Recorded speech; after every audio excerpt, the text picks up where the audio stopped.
দেশের পরবর্তী রাষ্ট্রপতি কে হবেন এ নিয়ে রাজনৈতিক অঙ্গনে জোর আলোচনা চলছে। তবে এখন সেই সিদ্ধান্তের ভার এককভাবে বিএনপির চেয়ারম্যান ও প্রধানমন্ত্রী তারেক রহমানের হাতে।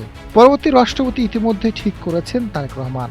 এই নাম প্রধানমন্ত্রীর ফোল্ডারে সংরক্ষিত আছে। অতীতে রাষ্ট্রপতি মনোনয়নে আনুগত্য, দক্ষতা ও রাজনৈতিক বিচক্ষণতা নিয়ে মিশ্র অভিজ্ঞতার মুখোমুখি হওয়ায় বিএনপি এবার 23তম রাষ্ট্রপতি নির্বাচনে অনেক বেশি সতর্ক।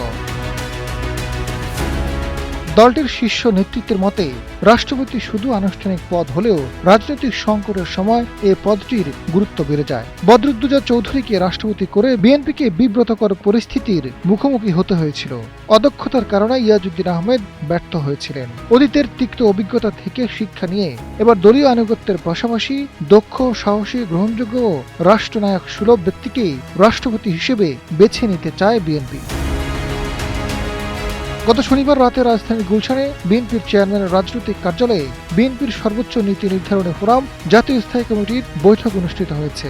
দেশের সামগ্রিক রাজনৈতিক পরিস্থিতি, প্রশাসনের কার্যক্রম, সরকারের উন্নয়ন কর্মকাণ্ড এবং স্থানীয় সরকার নির্বাচন নিয়ে আলোচনা হয়েছে।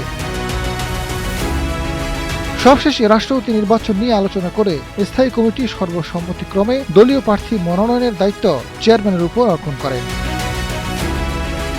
গত 24শে জুলাই রাষ্ট্রপতি মোহাম্মদ শাহাবুদ্দিন পদত্যাগ করার পর সংবিধান অনুযায়ী জাতীয় সংসদের স্পিকার হাফিজউদ্দিন আহমেদ ভারপ্রাপ্ত রাষ্ট্রপতির দায়িত্ব পালন করছেন। সংবিধানের বিধান অনুযায়ী রাষ্ট্রপতির পদ শূন্য হওয়ার 90 দিনের মধ্যে নতুন রাষ্ট্রপতি নির্বাচন সম্পন্ন করতে হবে। আগামী কয়েক সপ্তাহের মধ্যে নির্বাচন কমিশন তফসিল ঘোষণা করতে পারেন বলে ধারণা রাজনৈতিক মহলে।